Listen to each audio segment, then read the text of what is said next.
hadith of Prophet ﷺ says, "Inna al-qabra awwalu manazil al-akhirah." Аллахтын Расулу қабыр бұл ақыреттің бірінші дәрегі деген. Егер адам қабыр азабынан құтылып аман болса, қабырдан кейін бола тұрған барлық нәрселерді аман болады. Ал қиямат күнінің қорқыныштарынан азат болады.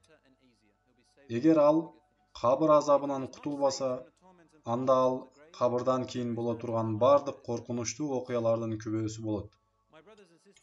Урматтуу диндеш туғандар, жана эже карындаштарым, адам бул дүйнөдөн көз жумуп кабырга коюлар экен, Расулуллах саллаллаху алейхи вассалам бизге айткандай, ал өзү менен чогуу кабырга 3 нерсени алып барат. Ошолордун экөөсү кайтат, жана бирөөсү калат. Аллахтын Расулу саллаллаху алейхи вассалам айтат, адамдын үй бүлөсү жана байлыгы кайтып келет. Жана ал менен жакшы жана жаман амалдары калат. Анткени сиздин амалдарыңыз кабырда кандай абалда болууңузду жана сиз менен эмнелер болуусун чечет.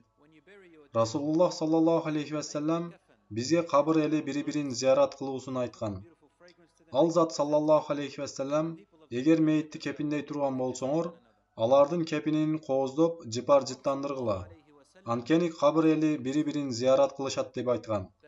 Пайгамбарыбыз саллаллаху алейхи вассалам айбандар кабырдагы жазаланып жаткан адамды угууларын айткан. Айша разияллаху анха ушинтип айтат.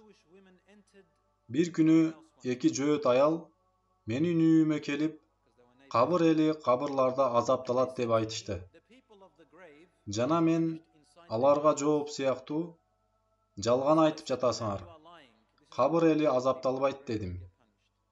Кийин алар кетишти. Жана тез арада Аллахтын Расулу алейхиссалам кирип келди. Жана мен, я Расулаллах, эки жөөт аял алдыма келип, кабырдагы адамдар азапталышын айтышты дедим.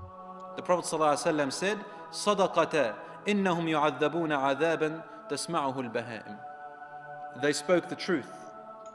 Ошондо пайгамбар алейхиссалам ал аялдар акыйкатты айтыптыр. Акыйкатта кабырдагы адамдар азапталат. Керек болсо айбандар дагы муну угушат деди. Адамдар жана жиндер аны уга алышпайт. Бирок айбандар угат. Мен сизди коркутууну каалаган жокмун. Бирок биздин күнөөлөрүбүз үчүн бул анык. Кабырларыбыз кандай болуусун каалайбыз. Аллахтын Расулу айткандай, же ал бейиш бактарынан бир бак болот, же ал тозок чуңкурларынан бир чуңкур болот.